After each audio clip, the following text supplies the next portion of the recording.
I'm so excited today to have Deb Andio, and she's going to be talking about a condition that we actually haven't covered on the podcast so far, which you'll hear. That's your little piquing your interest. But Deb, welcome so much to the Arthritis Life podcast. Oh, Thank you. Okay, sure. yay, thank you. Can you let the audience Okay. know, where do you live and what is your relationship to arthritis?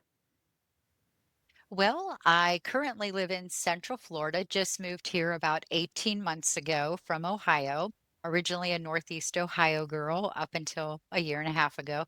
And I have been diagnosed with osteoarthritis at the age of 30. Currently, I'm going to be 63 shortly, so I've had it for a long time. And then I was diagnosed with spondylolisthesis and also osteonecrosis in 2014. Wow, and that's what I was referring to when I said that you're discussing a condition that I haven't had on the podcast yet, which is osteonecrosis. Can you explain a little bit, what is that condition? Well, osteonecrosis basically is also known as avascular necrosis. And what that is, it's when you make it either an injury to the bone, or it can happen if you have too many steroids over time. There's a lot of different ways to get osteonecrosis, but what it is, it's when the condition where the bone tissue dies due to a lack of blood supply to that bone. And then, of course, without blood supply, which is our life, it can cause the bone to collapse and die. Wow. And is that more common in people with osteoarthritis? Well, sometimes it's odd. It's like a double-edged sword because you can get osteoarthritis and osteonecrosis. But if you have osteonecrosis, eventually it can lead to severe secondary osteoarthritis. Wow. Okay. Yeah. And In I my think, case, I had the osteoarthritis first and then Mhm. injured my knee, and it ended up affecting the blood supply. So, Yeah, when we say avascular necrosis, I mean, like, necrosis is like the death of the tissue, and avascular is like yes, without blood flow. So that correct. makes sense. And I'm just curious, from your own like personal, subjective, or lived experience, going back first to, I'm going to go back in time to when you've got your first diagnosis of osteoarthritis at age 30. What were some of your symptoms? And what was it like to get that diagnosis at a relatively young age for osteoarthritis? Well, I had chronic knee pain, and it was affecting my back as well because it seemed like my gait was off. And when I would go to the doctors back then, they would be like, "Oh, you're too young for this." And I'm like, "Well, I got to have some type of explanation for the pain." And they're like, "Well, maybe you just overdid it," but the pain never seemed to go away. I had it for years. And finally, I got an official diagnosis at about 32 years of age. But I had the symptoms of osteoarthritis from probably age 29. So. Wow. And yeah, it is just like with rheumatoid arthritis, even though, I said you were relatively young for osteoarthritis, but I didn't mean to imply that young people cannot get it. It's Right, just a little right. less likely. Whereas with rheumatoid, they're a lot more likely to get it in the 20s or 30s. But what did it feel like to get, like, emotionally, to get that diagnosis? Were you validated or confused I or? I was finally validated because Mhm. sometimes back then I was almost insulted on a regular basis because I was always in good health, I was in good shape, and they thought I was drug seeking, and it really was very frustrating. I'm here because I have pain. I don't know what to do about this pain. It's affecting my everyday life. It's affecting my job. And I need to figure out what's going on. I was so happy and sad at the same time, but I was validated. And I was just relieved to know that I had something because I knew something was going on in my bones that I couldn't explain. There was what they called structural changes on my x-rays, but they never officially diagnosed me until I kept pressing. And I mean, I probably went through 4 or 5 different orthopedics before I found someone who would actually listen. Wow. And I'm just, sometimes I think back to my former self as well and thinking back to your former self and just give a little hug to that person because it is such a frustrating, demoralizing Yes. experience to feel pain and be told repeatedly that you're, and I mean, in your case, it was implied that you were drugs thinking. That's just, no, it's Mm. so I was frustrating. like, I don't even take aspirin. So, That's, I didn't take Advil, I didn't take Tylenol. I was not I ate healthy, I ate clean. Even 30 years ago, I was mm, more on the vegetarian side mm, than eating junk food. And I was just really stunned that a professional could say that to me. And of course, I did report that professional and mm. I fired them as well and then moved on. So, but I was so happy and relieved, honestly, when I found out that I truly had something because I knew at my age, there was no way could I stop hiking. I hiked all the time. When I was in junior high, I ran track and things like Mm. that. And to find out that I'm having a hard time walking up 3 flights of stairs at 30 years old, something had to be wrong. I mean, it's really, it is such a gut punch when you've been used to being so active and you just get this hit with this pain out of nowhere. And Yes. we're going to talk about the osteonecrosis too, but before, since you were had, sounds like for about 20 years had just quote unquote, not to say just, but you had the osteoarthritis diagnosis without concurrently having the osteonecrosis. What were some of the treatments, whether that's medication or a lifestyle, that gave you some relief during that time and helped? Well, honestly, I didn't find much relief except for lifestyle. And for a while there, I was feeling sorry for myself and I quit moving around so much. And I noticed when I quit moving, I had more pain. And I thought, okay, I have to get it together and just keep going. And over the counter NSAIDs helped somewhat, but I wasn't a fan of taking things like that. Back then, they didn't have PRP injections like they do today and things like that. I did take a couple of injections in the knee, and honestly, that didn't really do too much. The first one helped, but then the second one left me with more pain than I had originally. So I chose not to go that route either. I just found that it interfered with my life too much because then my knee was swollen. I couldn't work as much. And it was always one thing. Fixing it led to something else being a bother. So I just rolled with it really for years and just tried to adjust my lifestyle. I quit hiking as much, which really was sad because that's something I love to do. And any way I could do things to help ease the pain, I would. Heat was a godsend for me more than cold. Some people need cold to help them. I couldn't tolerate the cold. Heat is what really was a great thing for me. So, Yeah, no, thank you so much for sharing. And yet, it really does seem to be an individual preference when it comes to heat versus cold. I find that with rheumatoid arthritis, there are times my joints feel really hot and inflamed. And in those cases, I mhm, do want the opposite. Like I want to cool them down. But when my joints are yes, cold and tender or stiff, I like to do heat. And I also just in general enjoy heat, the feeling of heat. So more than same. cold, I think. Although you know what? I'm not everyone's like that. People now are doing cold plunges all the time, so who knows? Oh, But no, I can't do that. yeah, yeah. I think it's an interesting example for me having rheumatoid arthritis, just as a little educational tidbit for those listening.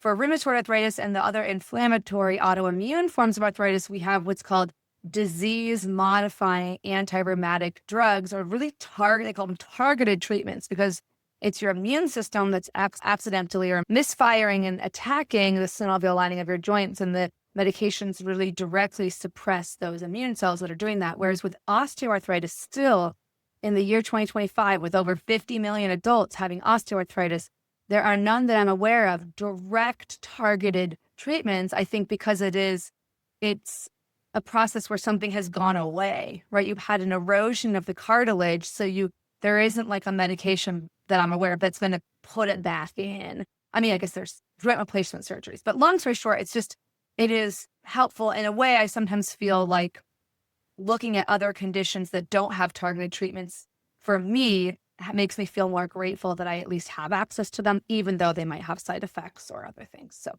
little tidbit, I sprinkle in little educational tidbits in addition to your educational story. And I think a lot of people get tired of being told to just keep moving or keep exercising. But the personal stories and examples like yours where exercise helped is just really, I think, very helpful for people to hear. I know my own mom has osteoarthritis on one of her toes, and she says she doesn't do her 45-minute walk to an hour walk every day. She'll feel it like within that day if she skips it. Is that similar for you?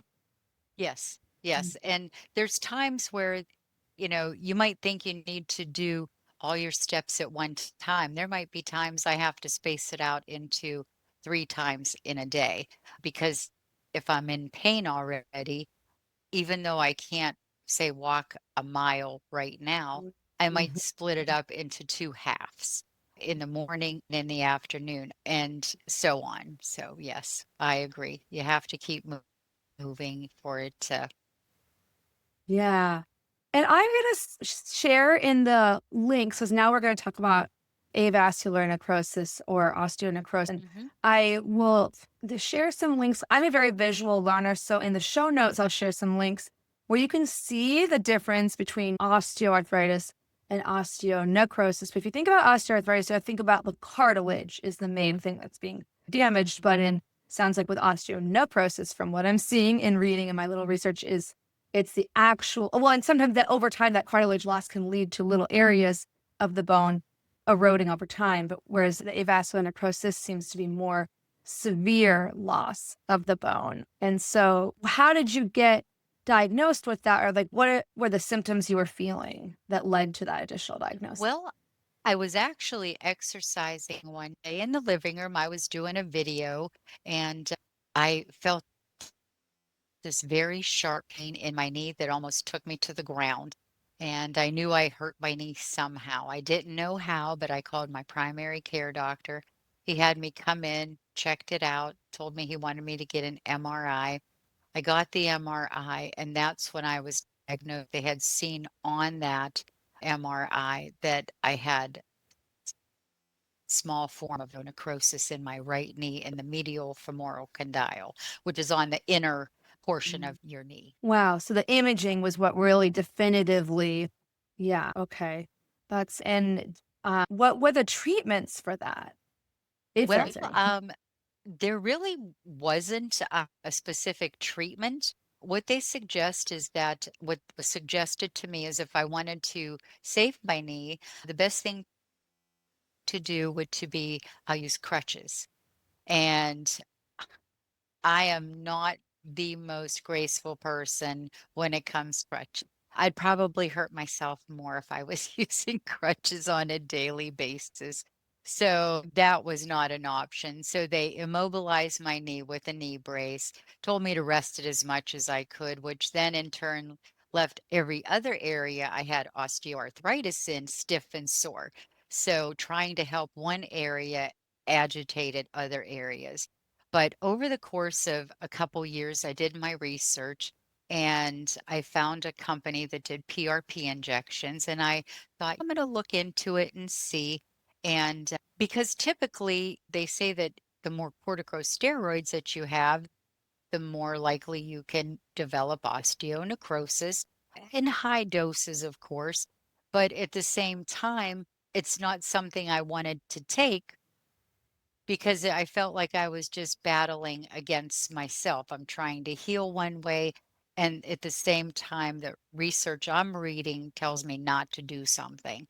So I chose to go outside the box and found an orthopedic doctor who did PRP injections. And it, to me, honestly, was probably the best thing I ever did because they told me that my knee would most likely collapse within 2 to 4 years.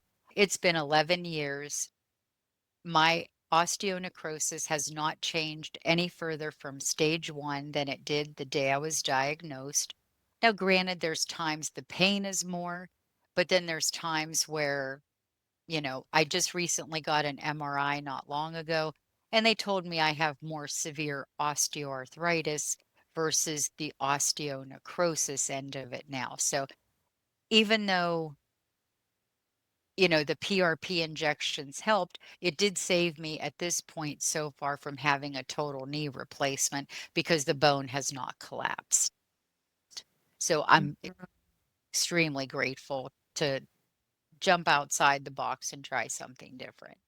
Well, and yeah, it's a good example. Any given treatment, there may be a lag between when the treatment is shown to be effective and when it's considered like an evidence-based practice because they have to mount a whole bunch of evidence to get like insurance to cover it and blah blah blah.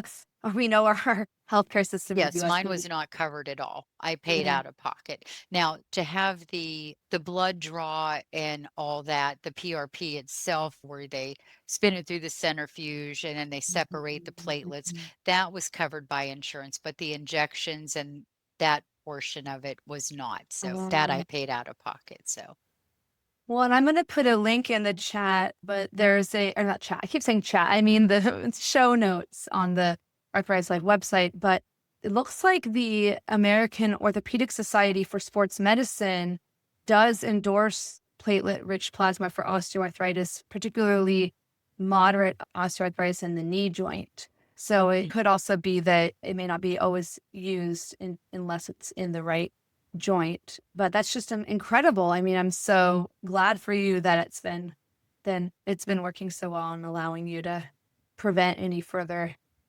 complications. damage. Yes, Yeah. absolutely. And today, going back to osteoarthritis, they have so many new therapies and treatments that they're doing. Of course, it's not always covered by insurance because right now they have like low dose radiation therapy to help treat osteoarthritis. A lot of people will try that if they're, say, not a candidate for surgery or a joint replacement, they may use Mm-hmm. that either maybe their age or their weight or for whatever medical reason they may not be a candidate for surgery, they may do that. There's a lot of different things, stem cell injections, A2M, PRP. There's a lot of different things that's down on coming through the pike, and not all of them are covered by insurance, of course. But for me, I weighed my options, and what my copay would have been for a knee replacement, I could have had PRP injections probably 3 times. So for me, I Yeah. not only got to keep my original joint, Mm. but, now I've benefited from it. So, and I'm not saying I don't have pain or I don't live in pain because I Mhm. do, but I'm grateful that I haven't got to the part of collapse to where I needed that total knee replacement, which is what I'm trying to not have to do. Yeah, totally makes sense. This is really helpful. Well, and I know this is like setting the stage of the background of your own experience, but you're a very generous person in my experience, in that you do a lot to support others in the arthritis community and the avascular necrosis, osteonecrosis community. And so I want to make sure to spend some time talking about how did you start your journey of supporting other people? Where did that kind of come out of, and what does that look like? Sorry, that's a very vague question, but No, whatever it's you want to fine. get. Well, my parents we always gave back to our community. So I was always brought up to help your community. And when I was diagnosed with osteonecrosis, it was devastating because I looked for support groups and I couldn't find anything. You can find arthritis support groups, but osteonecrosis was like, what's that? And even when you looked online, there was very little information at that time. And it falls under the rare condition umbrella. And that wasn't acceptable to me. I wanted people to know about it. And if I was feeling, when somebody says you have bone death, that was very scary for me. I'm thinking I was 50 years old at the time. I wasn't planning on having to medically retire at 51 years old. And due to all these bone and joint issues, I was still like, this was just not part of my plan. So, and I thought if I was feeling this confused and scared and fearful of what's going to happen to my bones, because I never really got a clear-cut answer. I knew other people had to feel the same way. So I started a support group, and over the course of 11 years, it's grown from about 25 people originally to almost 1,700. And it's now, instead of locally, it's worldwide with 22 different countries. I have members from various countries. So we may not all understand each other, and sometimes we might not communicate as well as we like because we're all different. But one thing's for sure is when it comes to a diagnosis, we're all in the same platform. And everybody wants to find not just a cure for things, but a good treatment option. Because I've got people in my group who were diagnosed as young adults at 16 years old that had to have a joint replacement. And that's would have to be terrifying. I was terrified at 50. I can't imagine how someone 16 years old felt. And so I knew I had to do something. And so the group started it. I was surprised at how fast it grew. And then I ended up making a cause ribbon that everybody seemed to adopt as their own, which was fine. And it's just been a great journey that way. And because if I was feeling alone, I knew other people had to be feeling that way too. That's so inspirational to me. It resonates with me as well on a personal level. Even though RA is not a rare condition, it's like 1 in 100 women who are adults have it, but I still felt like there weren't enough supports for people with it, which motivated a lot of my work. But I was going to just clarify your support group, it's on Facebook, correct? Yes. Okay, good. Because I found a link to it, which I want to put in I'll verify with you before publishing this in the show notes. But yeah, I think I mean, also just stating the obvious maybe, but it's a testament to the power of social media as a platform to connect people across the globe with more rare experiences. I have a friend whose son has a genetic disability that only 50 documented people in the world, unfortunately, My. they don't usually grow to adulthood necessarily, but have. And so she's been able to connect with like half of those families around the world because of social media. So anyway, I think Yeah, people, the power of that is one great thing. Social media is a fantastic tool to get your point across, to draw people together and raise awareness. mm, And you don't realize how many people are truly suffering. And in fact, I have several doctors in my group and therapists and things like that. And we were going through this during COVID where we thought with all the steroids that were being used, and it was people were watching, and some of the orthopedic doctors are now doing paperwork because those that were on super high doses that were very ill, their chances can increase. So you have to be careful. And some of the treatment options, like bisphosphonates, certain medications to help stop deterioration of the bone, you have to be careful because if you have dental work that you need to do, it can cause other issues. So you really have to be mhm. careful with what you're doing so you don't create one new problem trying to solve another. So that's so important. And I think you made a point earlier about that feeling of being newly diagnosed, whether you're 16 or 50 or 90, and that natural fear. It's Yeah. almost, I don't know if you felt the same way, but I felt like I treated my body well before my diagnosis. It sounds like similar to you. I was an athlete. I was the captain of my soccer team in college. But I still took it for granted. Like I thought, well, if I do the right things, then my body will be good. How a lot of people are raised, or not, we're not raised, but just assume. Yeah. And it's such a destabilizing experience, but important one to recognize that there's an element of maybe randomness or things outside of our control, that something happened. You had that bone loss or that blood flow loss to your bone. And where was I going with that? Oh, just the power of having other people to support you in that period of time. Yeah. Yeah. So that's so helpful. And I was trying to look up like the prevalence of avascular necrosis.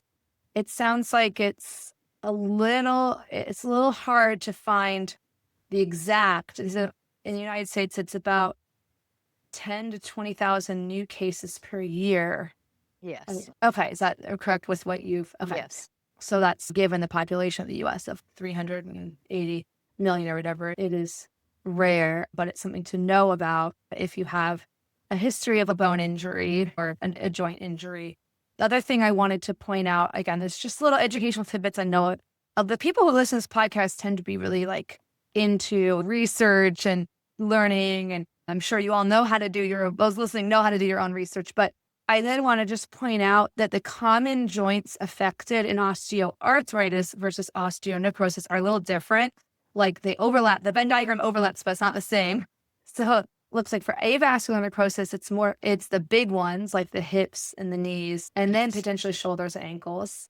And then whereas osteoarthritis, I believe it's most common in the hands and knees, hips, and then potentially spine too. So yeah, and that it is a different disease process again of the bone. From osteoarthritis, your bone's not going to like collapse literally, but it can from the avascular necrosis. So Yeah. yeah, I think that's a little bit more of it. I would imagine that if I had the diagnosis, I would have a specific fear of this weird idea of like my bone can just collapse. Excuse me, this is my Yes. body. Like what? Yes, because I wasn't sure what was going to happen. And when you're talking with orthopedic who was giving you as much information as possible, but still quite vague because they don't have a lot of time to sit there and go through everything with you, which is another thing which I love about having awareness is because you can't always spend a half hour, 45 minutes with your doctor, and you might need more information. So research is always the key, no matter what you're diagnosed with.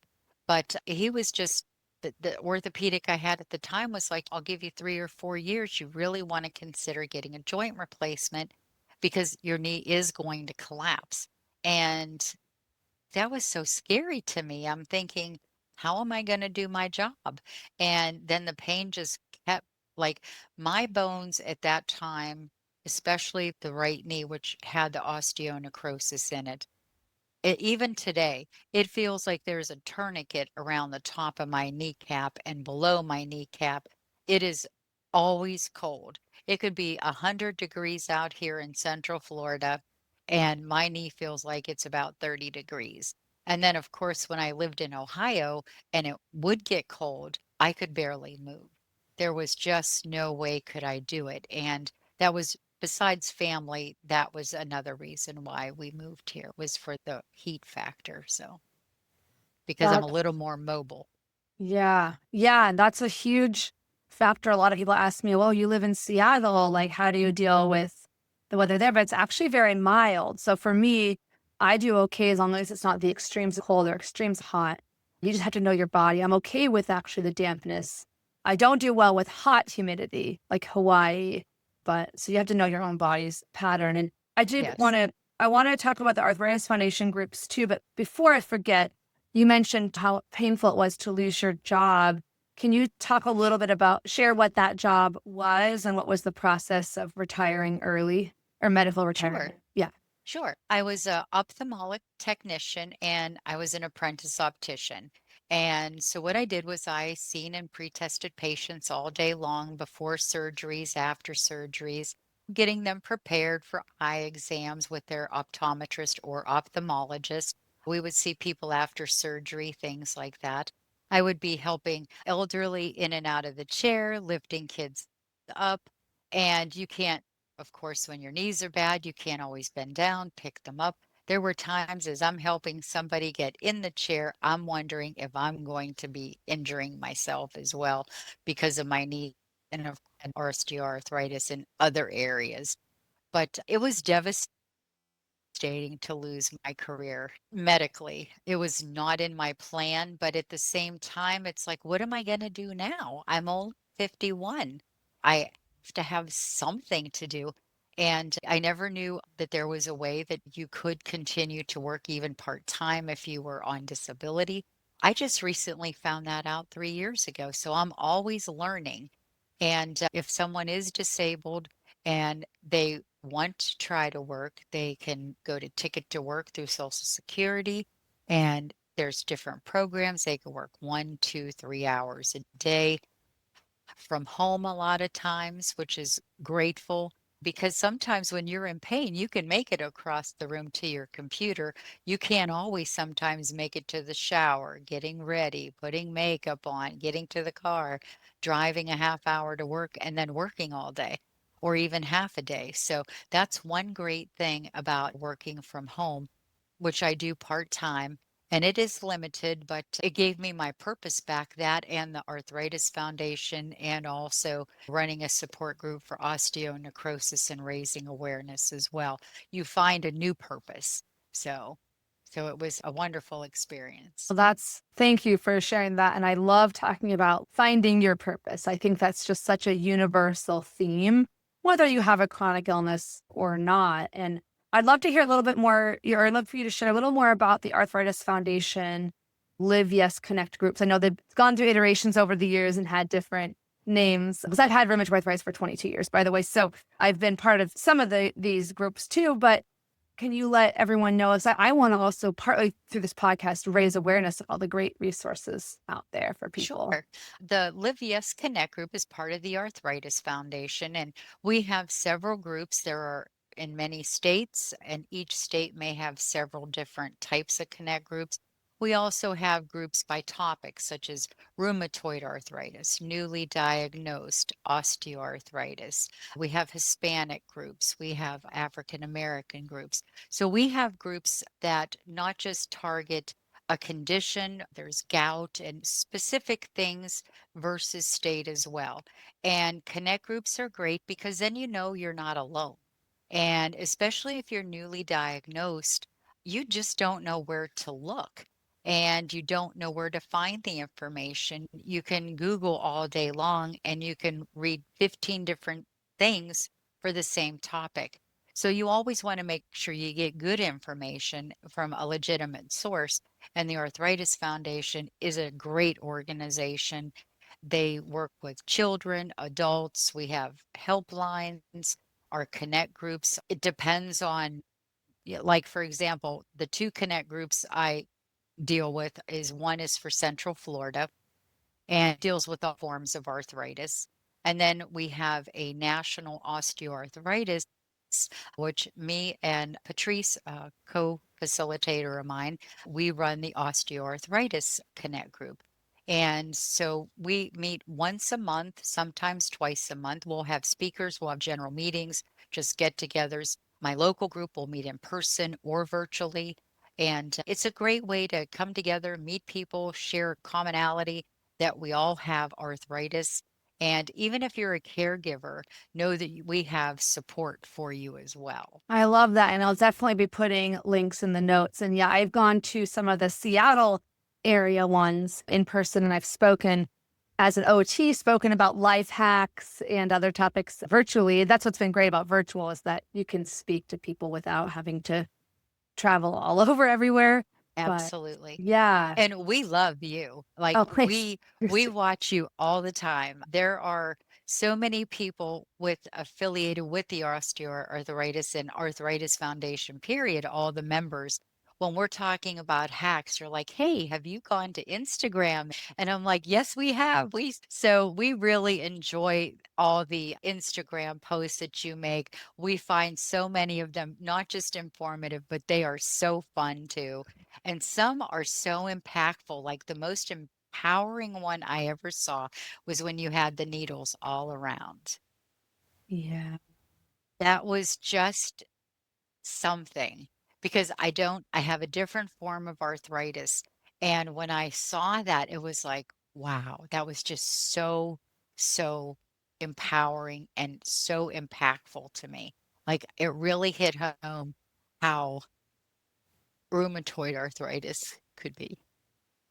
Yeah. Yeah. Thank you. And the picture you're referring to, I will put a link in the show notes. And I will say, Yes. I want to give my friend Jessica Keener credit. She's a professional photographer who I hired to do what I called an invisible illness photo shoot, which sounds like, that's impossible. It's invisible. Yeah. But the idea is, I actually got the idea. So it's all like, we're all paying it forward, because I got the idea. I saw a similar thing of a young woman, probably looked like she was in her mid 20s, laying on a couch. I can remember clear as day. Unfortunately, I did not keep track of it, so I can't find it exactly. Maybe AI can help me somehow. But she's laying on a couch. She's blonde, and she looks quote unquote healthy, looks quote unquote normal. And then all on the ground in front of the couch are all her injections and medications. I don't even remember what condition it was from, but I remember thinking that immediately, it's pictures worth 1,000 words. And so I showed that to my friend Jessica, and I was like, that's the one idea I have going into this photo shoot that's like a really specific idea. And I had saved all my injections for a couple of years and my medication bottles because I thought I'm going to use these for an art project at some point. And so, anyway, it's not to ramble about mine, but the response to it has been really incredible. And It was very powerful, very even, moving. and I'll say, even people extremely close to me, like people who understand on many levels what I've gone through, even they said it hit me differently to see it like that. Yeah, So, because working with people with all forms of arthritis as a volunteer with the foundation, it's you talk to so many different people, but to grasp that was just such an empowering statement. And it was just so moving that people that have lived with rheumatoid arthritis and juvenile arthritis for years were just so moved by it. And it was just an amazing, it's very, we are just so grateful that the power that that photo had, really. well, thank you for taking the time to look at it. And it really is. I mean, this is just an example of the overall arthritis community is truly so supportive. And I know there can be in any place, any pockets of the internet or any pockets of human society, there are going to be times when I don't know if you've ever heard of this phrase, the chronic illness Olympics or the disease Olympics, where everyone competes to see who has it worse. And it says, well, and honestly, I actually have to say, we all have to be humble to say, I honestly think at some point before I became more informed, I think sometime in the early 2010s, I said something like, oh, like people, when they hear arthritis, they think it's just osteoarthritis. That's like not that big of a deal, like Mhm. compared to rheumatoid. And I see now how that's not a helpful and that's a very uninformed, that was an uninformed comment to make. But even like it took me learning from other patients. So wait a minute. First of all, they're different things. Osteoarthritis can be just as debilitating as rheumatoid arthritis. And and B, it's just not helpful to compare like who's had it worse. And I don't know, does that ever happen in some of your groups where you have to It kind of does. facilitate? It does. And what, you have to kind of just know that everyone is different. And there are times to where I feel like I don't know if I could go on if I had some things that I have members that Mhm. deal with on a daily basis because they are just in so much pain and they've been through so much. And then they sometimes think the same thing about me. And I'm thinking, well, so we all have that. I feel that when you're diagnosed with something, you have more empathy for people in general. And I think that's a good quality. So, because Mhm. there's a lot of that should be going around today. Mhm. But, I think that, when we take time to appreciate what other people have, because you don't know what it could take for someone to come to that support group. It could take them every bit of energy they have so they could come in and hear a speaker or share a moment. That's why I really am so happy to do it on virtual platforms as well as in person because you could lose a lot of connection because arthritis and many chronic conditions are isolating. And, you know, they're already isolated enough. And then if they don't have access to a support group online, they may not talk to somebody about their condition who really understands for months.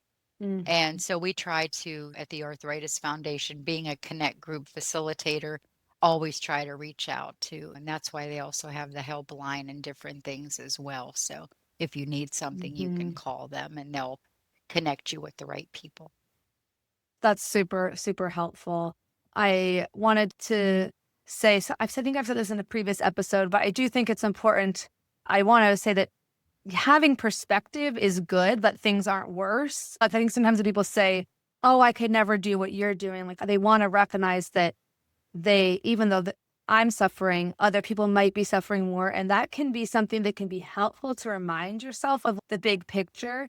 But it's not helpful when you say, judge someone or say, well, your pain isn't as valid because it's not as bad as mine. So I just want to clarify that. But I know you know that, but just for people listening. No, totally Yeah. understand.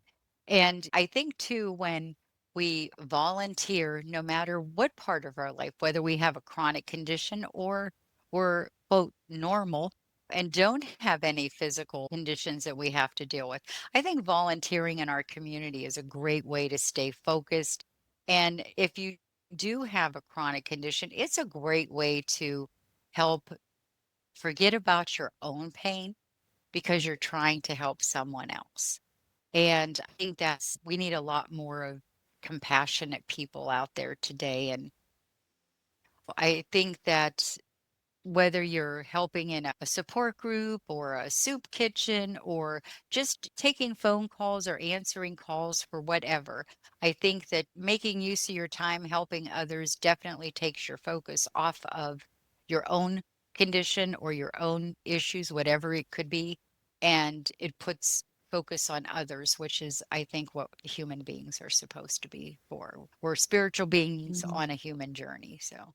Ooh, I like that. That's interesting. That's such a beautiful note to start slowly wrapping up on. I do have the rapid fire questions, which Okay. could take a long time. This could be a whole 60-minute episode on these questions, but what are just some of your best words of wisdom for somebody who might be brand new diagnosed with osteoarthritis and or osteonecrosis?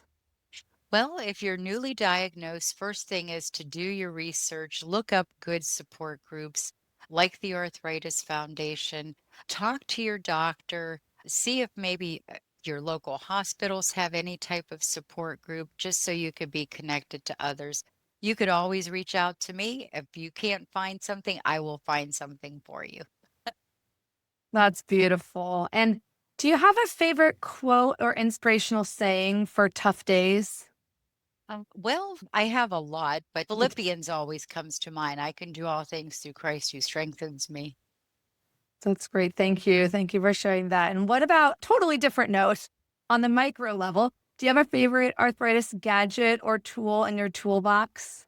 I do. Actually, I saw it on your show when you were posting. It's the bottle opener because, when you have arthritis in your hands, like there are days, I mean, I wish the water bottle companies would really just not make them like they're super glued on there because Yeah. there's times to where I can't turn a bottle to open up water Yeah. and or a jar. I used to bang it with the knife around the lip or hit it. And then, of course, you have to worry about breaking glass. But you have Mhm, had mhm. some really good tools on there. I also like the rocker knife because when your hands are sore, those are great tools as well. Well, I just have to say, as we're recording this, I'm so excited. This is nothing that I'm part of, but I'm excited to be a consumer. That Selena Gomez, who lived with lupus, and she's referred to herself as having arthritis affecting her hands. Arthritis can occur along with lupus, and Yeah. she's has designed. I don't know if you saw this on social media. If we're on the same follow the same people, because I'm not really into necessarily like a lot of beauty products and perfumes or anything. I don't have perfume, but she's putting out a signature perfume that was specifically designed with a team of like hand therapists, like occupational therapists, and other people who could specialize in the packaging so that the perfume bottle is a long, like a circle, that the part where you press it down is also a wide circle. So you're not having to squeeze with your thumb. Yeah, very cool. Look, there's a lot of great tools out there, such as if you're having a hard time, like young girls or my age, putting on makeup. It's hard to put the mascara on. There's a lot of great inventions out there that are just starting and different hacks that you can utilize and to help with that. So. Yeah. Yeah. That's awesome. And I'll put links to those items in the show notes as well. Do you have a favorite book or movie or show that you've been watching recently or reading? Well, I read all the time. I don't really have a favorite book because I love all books. So do more life books versus like fiction. I'm not a Mhm. big fiction person, but I love all books, so I can't really have a favorite for that. But as far as shows, it's crazy, but I just watched Elf about a week ago and was like 105 degrees here. So but I just love it, you know? I mean, Okay. when he pours the syrup on the spaghetti, and I mean, I just love it. I just love Elf. So I love laughter. So any kind of comedy, I'm in for. So I love that. That was not what I was expecting you to say. It makes me so happy because I love that movie too. And I love listening to podcasts or watching videos of like how something was made. And so I've seen some of the behind the scenes of Elf and like Will Ferrell. Initially he was told like, no one's going to think this is interesting. Like that you're playing this big, like baby kind of thing. And he's trust me. And it turned out, of course, he has perfect intuition on what's going to work. He's pretty yeah. amazing. Okay, last one. This is the central question of this podcast that we answer through our conversations. But what does it mean to you to live a good life and thrive with your health conditions? Well, for me, as long as I am able to wake up every morning and get my walk in, I try to eat healthy, do indulge on occasion. My guilty pleasure is a mocha frappe. And I could Oh. probably drink them every day, but I don't because I could feel it the next day. And so I just really feel that you have to do what's best for you. And it may not always be what's best for someone else, but I really believe the more you give to someone else, the more you'll feel better for yourself as well. So, Yeah, I mean, it sounds like a big part of thriving for you is being able to be part of a community and be a leader and connect people, be a guide for them and answer their questions too, which is such a beautiful thing. Like I sometimes say for myself too, I'm like a tour guide for people who are venturing yeah, into a new thanks. world.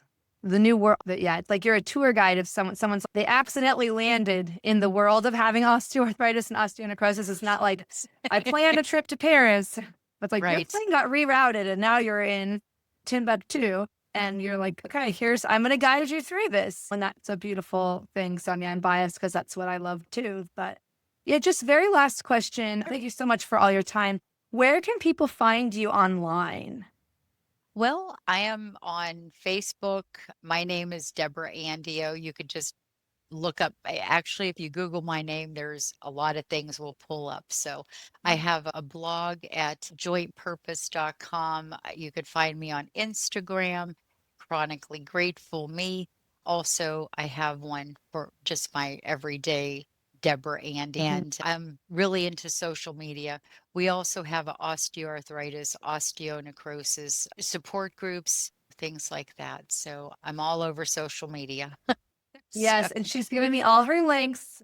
So they're all going to be in the show notes as well. So thank you so, so much. I thanks, learned a Cheryl. lot, and I'm so glad that your joints are doing relatively speaking pretty well right now, and just crossing my fingers that there's some new breakthroughs in maybe regrowing that tissue or giving some relief. So thank you Yeah, so and much. if anyone out there with osteoarthritis or osteonecrosis, please check out the connect groups.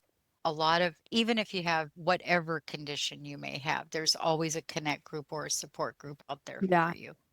Oh, I don't know if we said, but they are free. So the Arthritis Foundation Oh, is a absolutely. nonprofit. Well, and I say that to distinguish because I talk about my support group, which is really it's an educational kind of health coaching, self-management model where it is a paid program, although I offer like sliding scales, including like free thing admission, but it's like a different structure than a nonprofit where they get Yeah, grants and stuff like that. So I know a lot of people are in multiple groups, so you don't have to only do one, but I know cost is a factor for a lot of people. So it's great. I even asked, actually, I got a chance to see the CEO of the Arthritis Foundation and a bunch of staff at the Pathways conference. And I even asked, or I said, because I saw the 5-year vision and I said, I'm so happy to see that the support groups are still a big part of this because I Yeah. was worried when there were over the years that there's been budget issues, like there always is with the nonprofits. There's always hard to find fundraise enough. Any nonprofit will tell you that it's fundraising is a struggle, but he's no, these are a huge priority. These are never going to go away. So I was like, Yes. yeah. Yes, So absolutely. it's wonderful to see that. Well, thank you so much. And I hope Thank you, everyone Cheryl. connects with you offline and we'll talk to you later. Bye bye for All right. now. Have a great day. You too.